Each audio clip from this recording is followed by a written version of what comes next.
Boa noite, meus amados irmãos, irmãs, amigos. Vamos dar início à nossa live, ao nosso estudo nesta noite. Ainda estamos no capítulo 20. Vamos encerrá-lo hoje, com fé em Deus, falando sobre o juízo final. Esse é o nosso tema nesta noite. São todos bem-vindos. É pena que até o momento ainda não podemos nos reunir presencialmente, mas estamos já planejando abrir os nossos templos a partir deste domingo, dia 27, se não me falha a memória, dia 27, domingo pela manhã só. E a depender da situação da pandemia em nossa cidade no Brasil, nós vamos abrir totalmente todos os dias a partir do mês de agosto. Peço que os irmãos não deixem de orar para Deus abençoar o nosso país, abençoar o mundo, acabando com essa pandemia. Nós até já louvamos a Deus por algumas vacinas já estarem sendo testadas em fase final. Isso é muito bom. Isso é uma grande bênção do Senhor. Então, meus amados, dando início ao nosso culto online, o nosso culto virtual, em que vocês estão longe de mim fisicamente, mas estão perto de Deus espiritualmente. Estamos conectados com o mesmo Espírito através deste canal do YouTube. Senhor, nosso Deus, nosso Pai, muito obrigado, Senhor, por este dia e por essa oportunidade de mais uma vez abrir a Tua Palavra e estudar este livro extraordinário que é o livro do Apocalipse. Ó Pai, que o Senhor nos abençoe, nos dê sabedoria, abençoe também aos nossos irmãos e amigos que estão conectados neste canal, para que possam ser iluminados pelo Teu Santo Espírito. Fica conosco e perdoa nossos pecados, em nome de Jesus. Amém. Muito bem, meus amados irmãos, parece-me que eu vou tratar de forma mais breve esta última parte do capítulo 20. Falamos do milênio na última live. Eu fiz uma edição e esse vídeo está salvo aí em nosso canal. Você pode assistir quantas vezes você quiser. Se tiver alguma pergunta, alguma dúvida, pode entrar em contato comigo, como algumas pessoas já fizeram, tirando dúvidas. Isso é muito bom. Eu não consigo tirar as dúvidas na live, porque eu não fico no canal do YouTube. Eu fico no PowerPoint, tá certo? Então eu não consigo visualizar o chat. Eu só posso ver o chat quando eu terminar a mensagem e voltar lá para o canal da Ibremes, tá bem? Então, mas vocês podem fazer perguntas, minha esposa vai anotar aí e depois vai passar para mim. Então, meus irmãos, nós temos falado sobre algumas coisas muito graves, importantes, que já estão acontecendo nos nossos dias e vão se agravar no período da grande tribulação.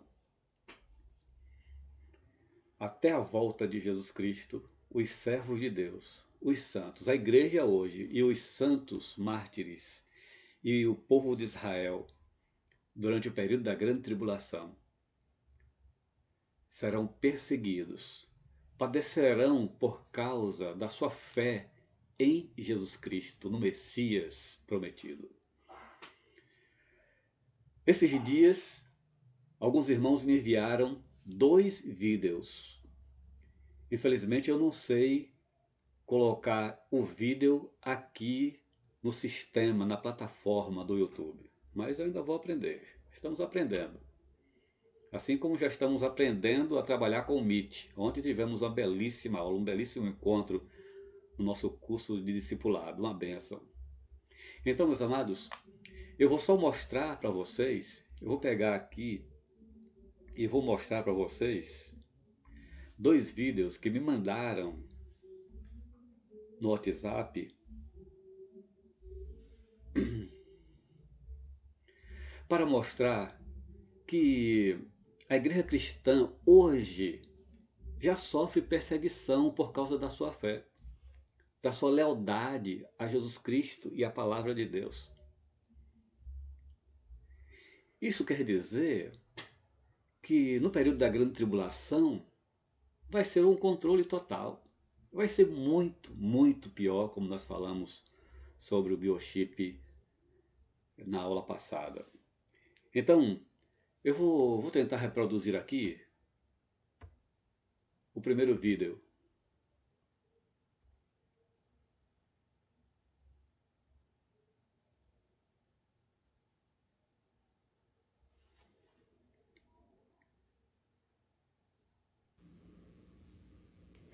Olá pessoal, meu nome é Marisa Lobo, eu falo aqui de Curitiba.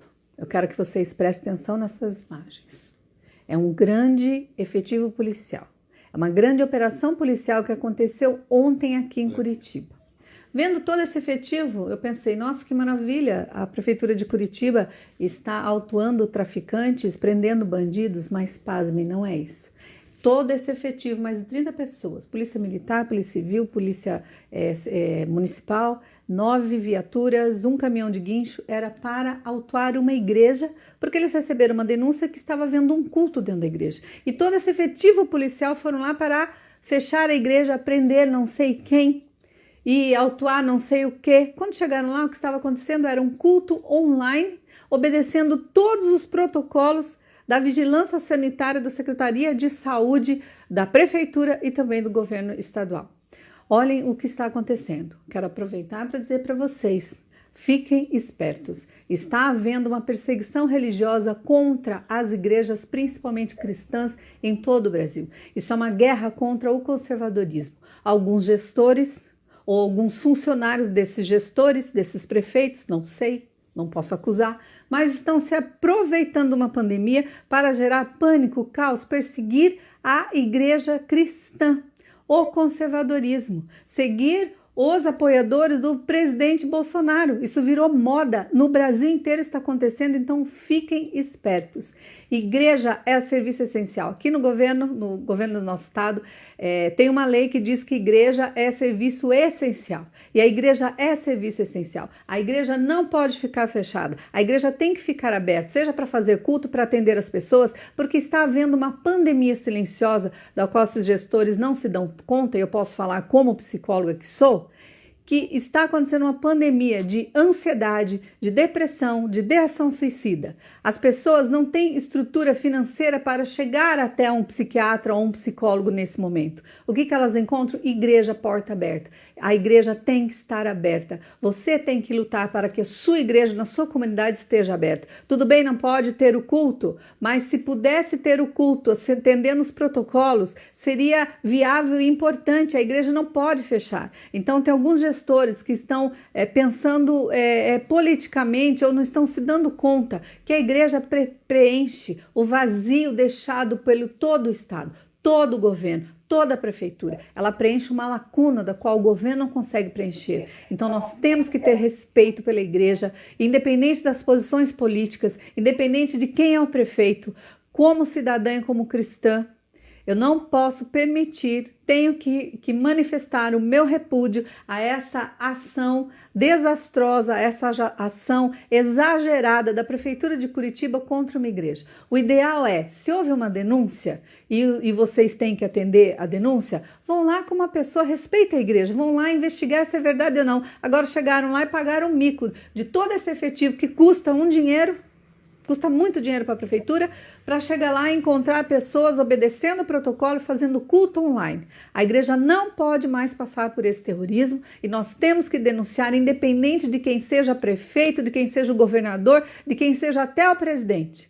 É o cristianismo que está correndo risco. No mundo inteiro ele é perseguido e aqui no Brasil, infelizmente, alguns gestores não se dão conta de que igreja não serve só para época de eleição, não, tá, gente? Igreja, ela faz, ela trabalha, ela acolhe pessoas, coisas que vocês não estão conseguindo fazer. Então fica aí meu repúdio aqui contra a Prefeitura de Curitiba, que usou de todo o seu poder policial para ir lá pagar o mico de tentar prender ou fechar uma igreja que estava realizando um culto online. Para quê?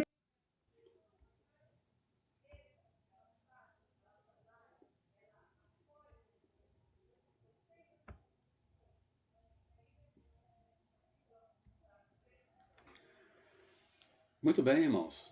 Não sei se deu para vocês ouvirem aí, tá? E é o que a gente tem analisado em relação ao que as escrituras dizem quanto à perseguição religiosa. E você pode observar que os estados que mais estão perseguindo a igreja são os estados cujos gestores são comunistas. Eu recebi um outro vídeo. Esse vídeo fala sobre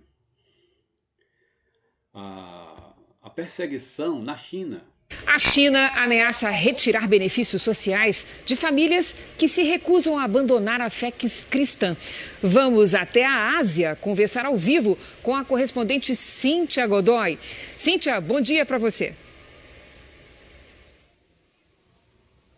Oi, Cris, boa noite para vocês. Pois é, a situação é bem grave, já que muitas dessas famílias dependem desse dinheiro para sobreviver, após o baque que a economia chinesa sofreu com a pandemia. Funcionários do governo exigem que chineses cristãos substituam símbolos religiosos por imagens de líderes do Partido Comunista.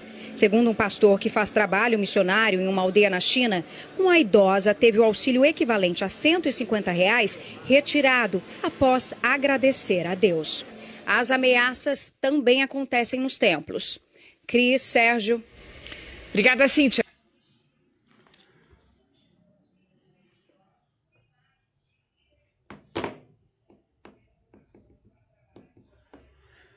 Está aí, meus irmãos, duas reportagens. Não são opiniões minhas. Esses dois vídeos estão circulando pela internet.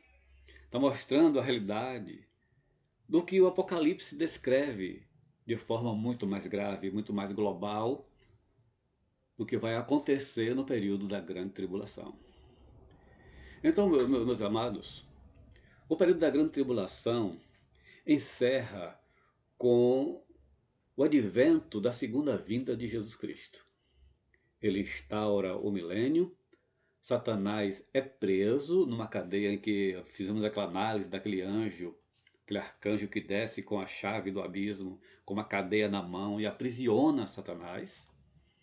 E o mundo passa por 1000 anos sob o reinado de nosso Senhor Jesus Cristo no Monte Sião, lá em Jerusalém. Dando continuidade, nós fizemos uma análise até o versículo 6. A partir do versículo 7, vocês podem observar aí no slide. E acabando-se os 1000 anos, Satanás será solto de sua prisão, e sairá a enganar as nações que estão sobre os 4 cantos da terra, Gog e Magog, cujo número é como a areia do mar, para as ajuntar em batalha. E subiram sobre a largura da terra, e cercaram o arraial dos santos e a cidade amada.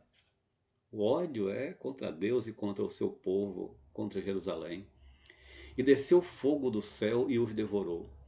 E o diabo que os enganava foi lançado no lago de fogo e enxofre, onde estará a besta e o falso profeta, e de dia e de noite serão atormentados para todo sempre. Muito bem, isso mostra, meus amados, que durante o milênio ainda existirá o livre arbítrio, a liberdade humana. A mente perversa e sagaz de Satanás enganará novamente a muitos. E João gosta, não somente João, essa expressão vem desde o Antigo Testamento, uma vasta multidão como a areia do mar. João escreveu isso aí. Você pode imaginar a quantidade de pessoas que estão vivendo sob o reinado de Cristo. O mal tinha sido extirpado da terra porque a origem, a fonte do mal está aprisionada, que é Satanás. Mas mesmo assim, essa tendência pecaminosa do ser humano ainda vai estar lá. E a partir do momento que achar uma oportunidade, um estímulo, então se revoltará contra Deus. O versículo 10 diz que o diabo os enganava. É o que ele sabe fazer. Ele é o enganador. Ele é o perversor. É a mente maligna para matar, roubar e destruir as pessoas. Então não nos enganemos. A palavra de Deus diz que o Deus deste século cega o entendimento dos incrédulos para que eles não vejam resplandecer a glória de Cristo. Ele tem muita sabedoria, ele sabe usar as ferramentas para enganar as pessoas. Essa expressão Gog e Magog vem desde o Antigo Testamento. Na verdade, vem desde Gênesis. Você pode ver lá, Gênesis 10, verso 2, em que se diz que Gog é o nome pessoal do príncipe de Meseque e Tubal, na Ásia Menor, e de um descendente de Ruben. Está lá em 1 Crônicas 5:4 e Gênesis 10:2. Querem ver? Gênesis 10:2.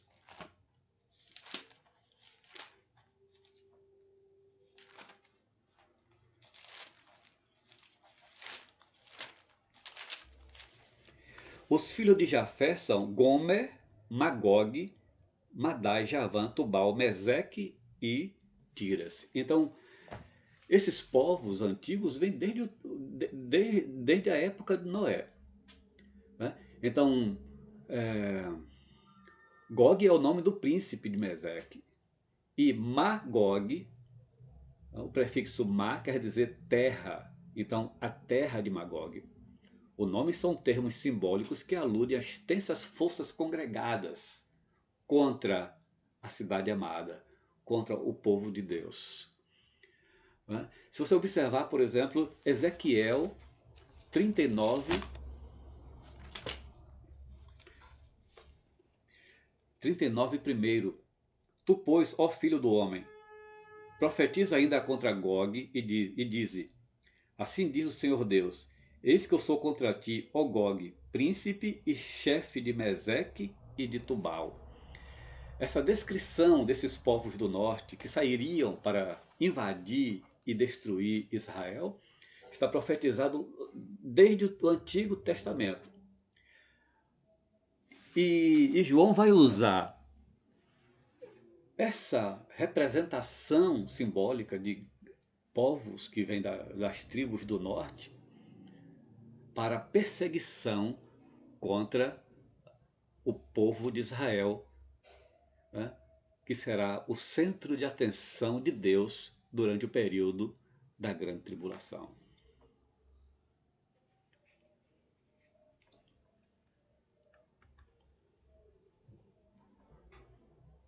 Então, eles se prepararão para a batalha final, mas descerá fogo do céu. Praticamente não vai haver batalhas. E eles serão lançados no lago de fogo.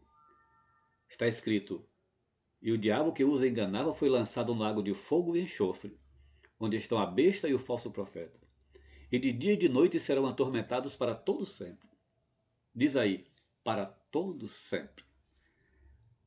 É essa descrição que a Bíblia faz a respeito do Guiena, do lago de fogo, do destino final, do destino eterno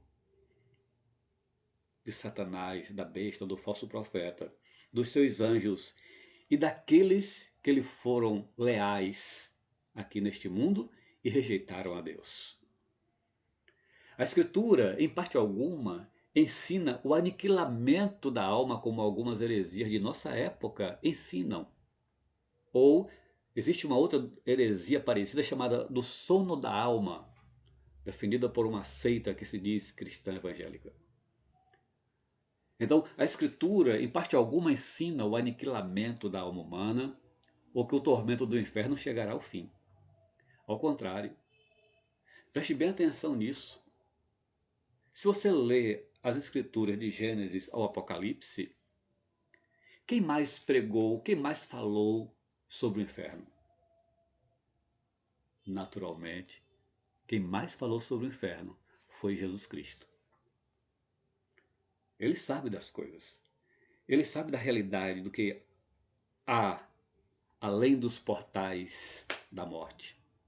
Ele sabe o que há do outro lado, aqueles dois caminhos. Então, o que mais advertiu os homens a respeito do inferno foi Jesus Cristo. Lá no Antigo Testamento tem um versículo, eu sempre lembro do nosso pai Jovino Vitor, que era presbítero da nossa igreja. Dificilmente ele deixava de citar este versículo quando estava pregando. Salmo 9,17, você pode abrir aí. Os ímpios serão lançados no inferno, e todos os povos que se esquecem de Deus. Está escrito lá no Antigo Testamento.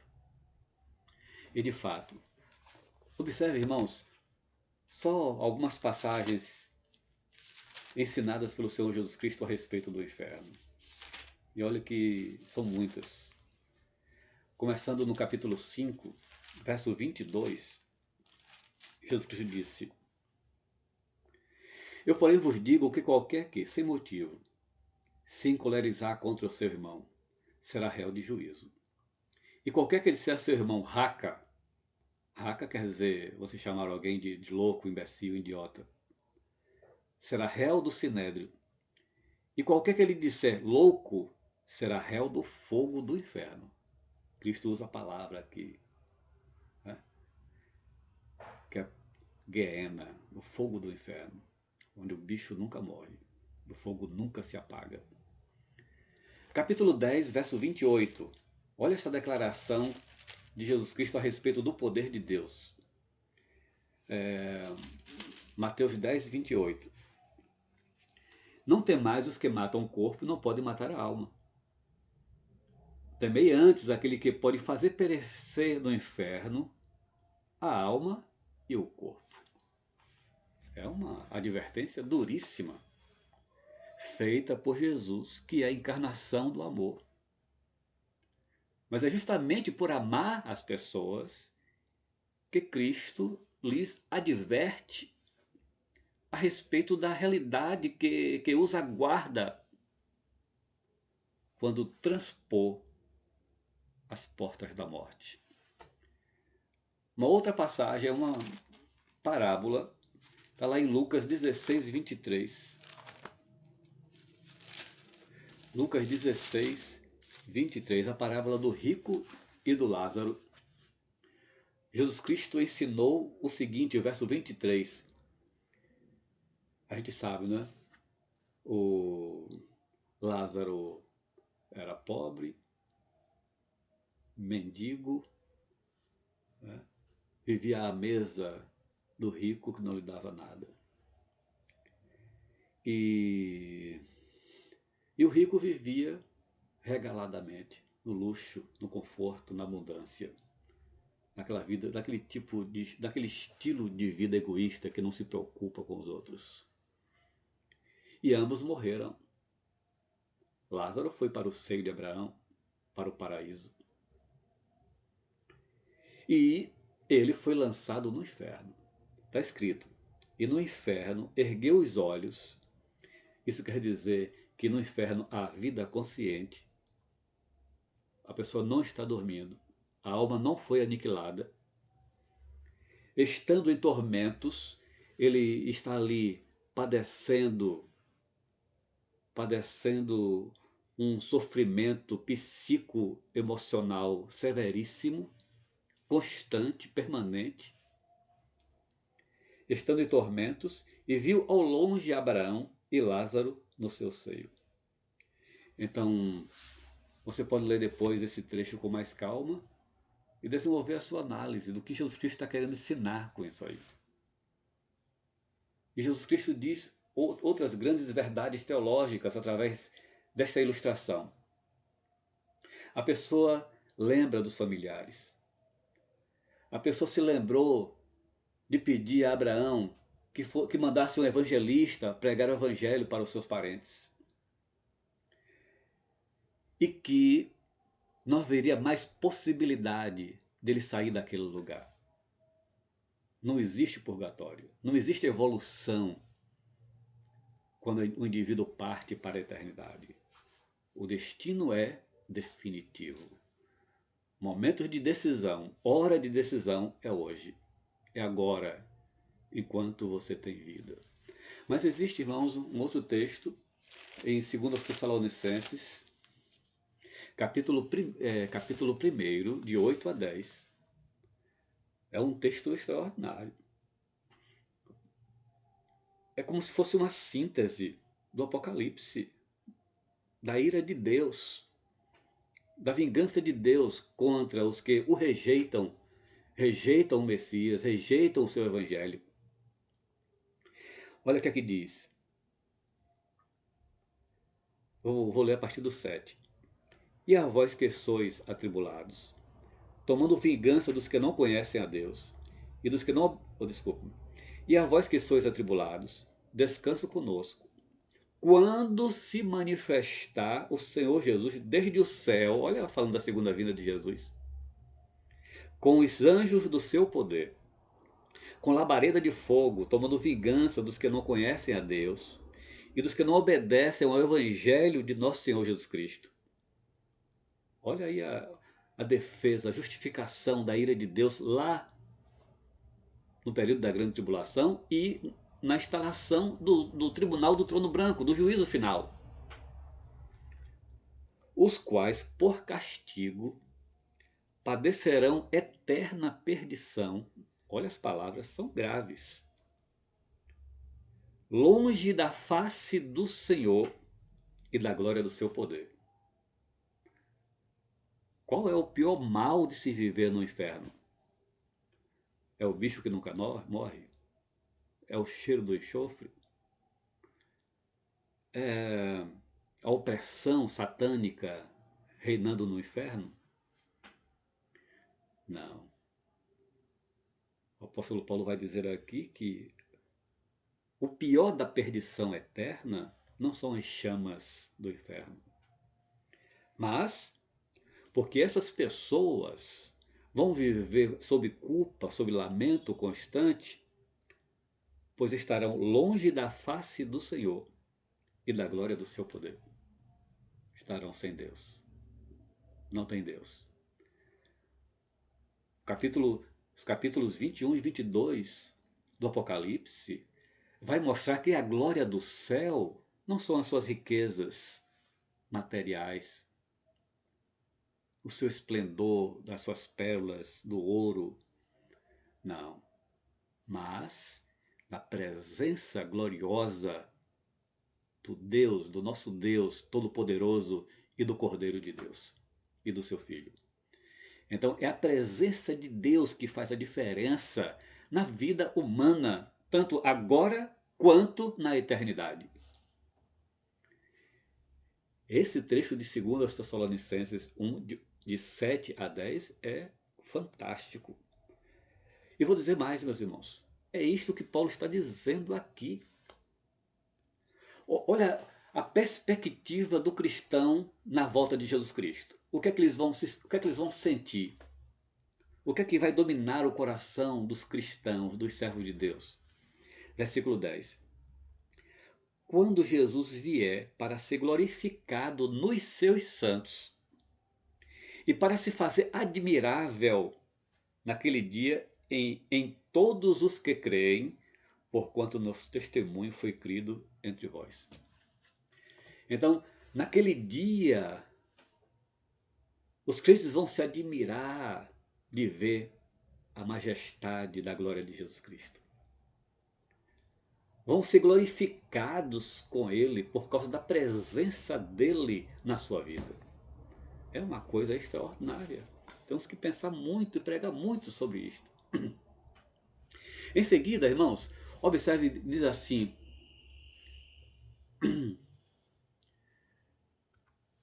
o versículo, voltando lá para Apocalipse 20,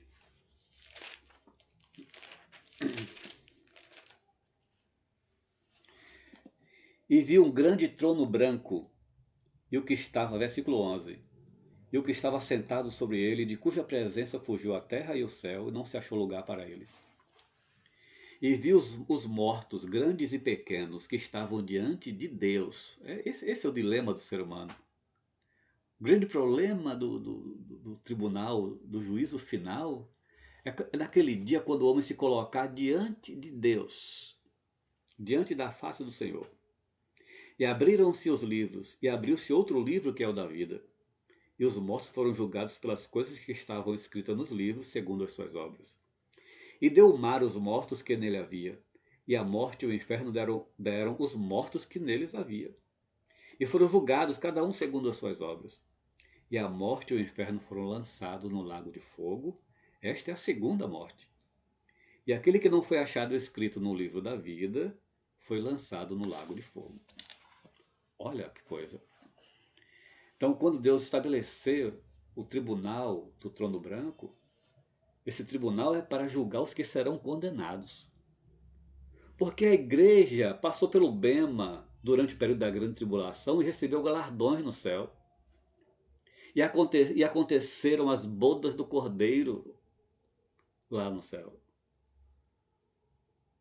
Mas agora o tribunal aqui é só para a condenação. E o trono branco representa a pureza, a santidade e vitória, com um significado adicional de justiça divina. Significa que nem mesmo um pontinho ou ruga ou injustiça desfigura a alvura da perfeita justiça de Deus ao julgar os ímpios. Como entender os termos morte e Hades aqui em Apocalipse? É um tanto complicado isto. Eu pesquisei em vários teólogos, cada um diz uma coisa diferente. Mas a síntese que eu faço e que talvez João faça, acho que esclarece. Tá passando não? Tinha que passar. Ah, é verdade.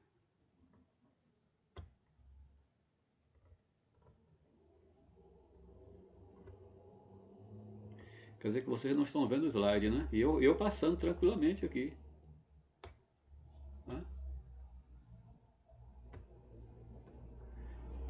Vê agora.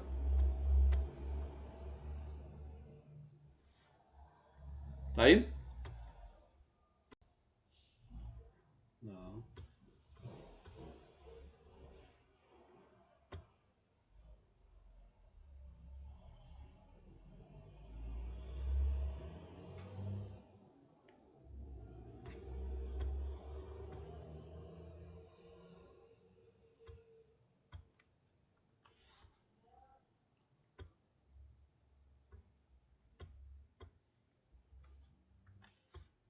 Foi agora?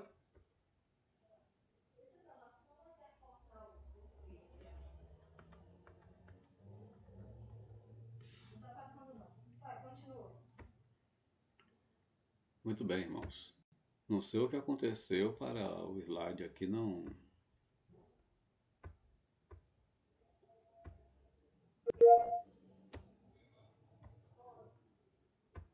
Mas muito bem, vamos continuar, tá bem?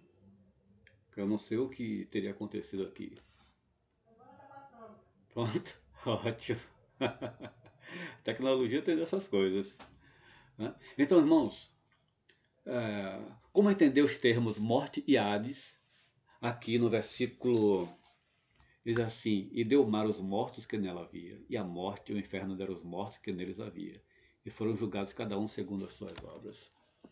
O Christmaker diz o seguinte: morte é um estado e Hades um lugar. Esses dois estão conectados como no quarto selo, onde o cavaleiro que cavalga o cavalo pálido é a morte, e o Hades está seguindo bem atrás dele. O Hades, como lugar onde as almas dos incrédulos são mantidas, não deve ser identificado como sendo o túmulo no qual os corpos de ambos, crentes e incrédulos, repousam. O inferno é o lugar de sofrimento infindável. O George Led diz o seguinte, é assim, o além, o Hades, né? Então ele fala a morte e o além, quem tem algumas outras versões, que ele diz que impropriamente traduzido inferno pela nossa versão ARC, a nossa versão traduz Hades por inferno. Mas Hades é a região dos mortos. Pode ser o túmulo e pode ser o inferno também, né? É o lugar das almas no estado intermediário, sendo aqui sinônimo de túmulo. João não está querendo dizer que os que morreram em terra firme e os que morreram no mar tiveram um destino diferente depois da morte. Ele simplesmente quer dizer que todos os mortos, não importa onde morreram, foram incluídos neste julgamento final. Então, o que é que João está dizendo aqui? Observe. E deu o mar os mortos que nele havia. Essa crença antiga do mar como túmulo, de milhares de marinheiros, era muito forte no mundo antigo. E de fato, muitas pessoas morrem em naufrágios, morrem afogadas. O mar serve como túmulo para muitas pessoas.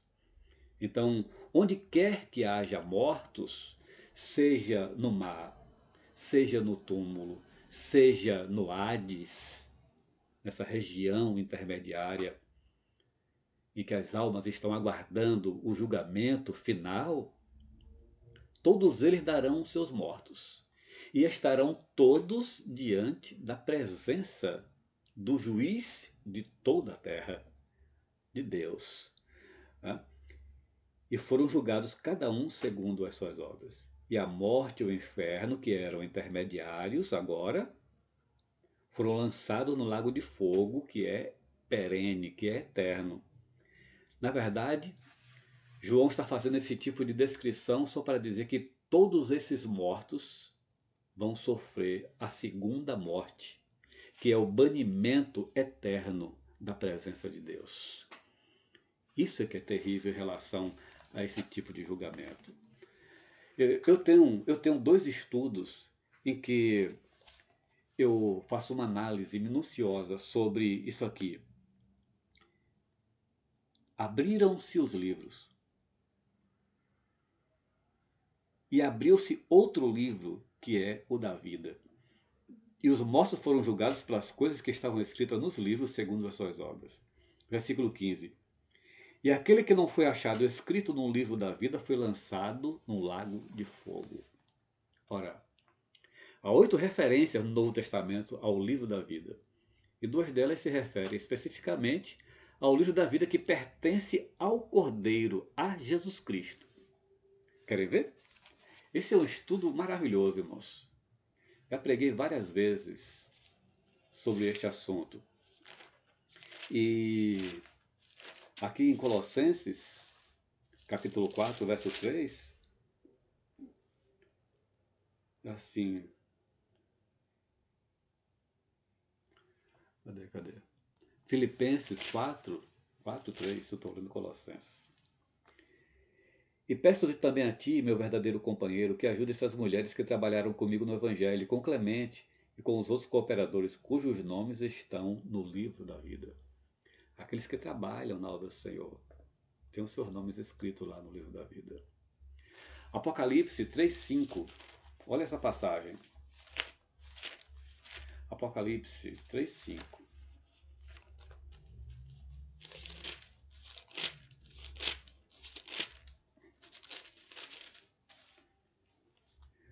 O que vencer será vestido de vestes brancas, e de maneira nenhuma arriscarei o seu nome do livro da vida. E confessarei o seu nome diante do meu Pai e dos seus anjos. Deus nunca arrisca o nome daqueles que foram eleitos por Ele, dos seus escolhidos, daqueles que foram chamados por sua graça e entregaram as suas vidas ao Senhor Jesus Cristo. Apocalipse 13:8. Observe esta citação aqui. O apóstolo Paulo diz assim: E adoraram-na todos os que habitam sobre a terra, esses cujos nomes não estão escritos no livro da vida do Cordeiro. Observe essa expressão. Este livro aqui é um livro especial.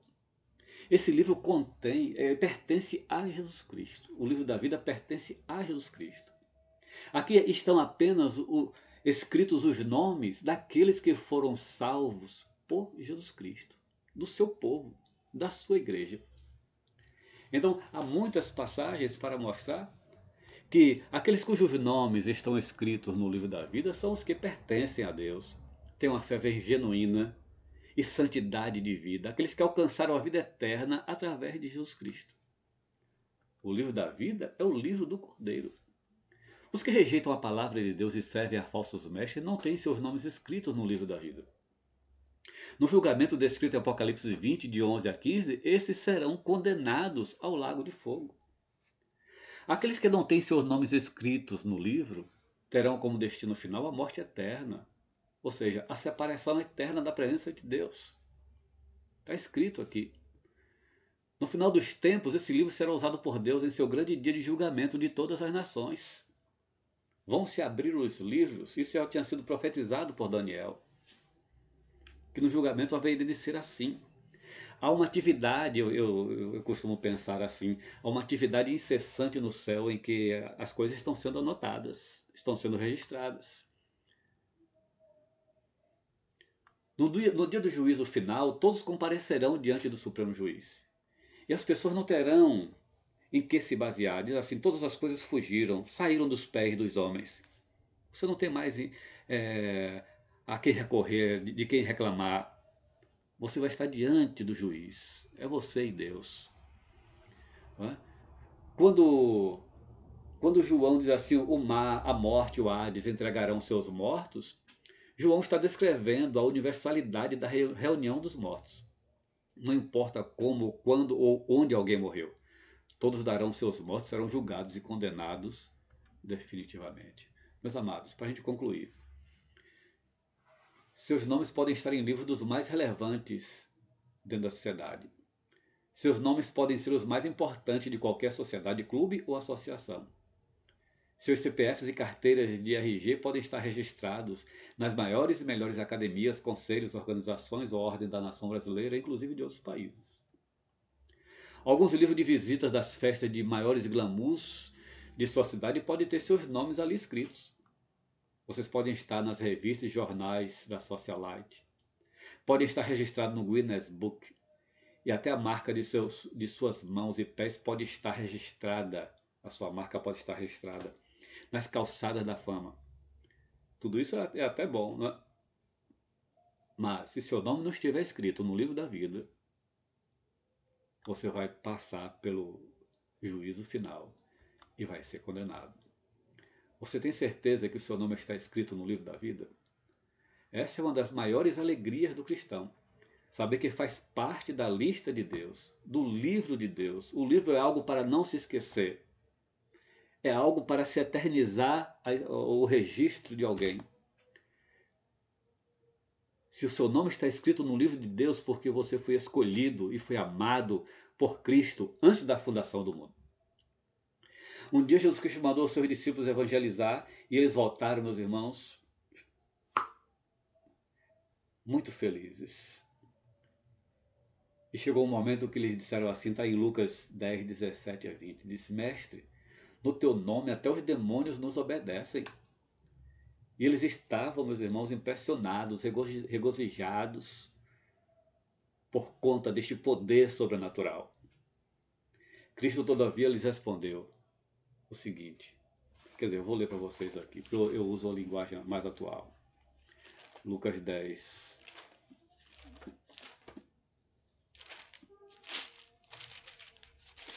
Lucas 10, 20. Olha, Jesus Cristo disse, olha,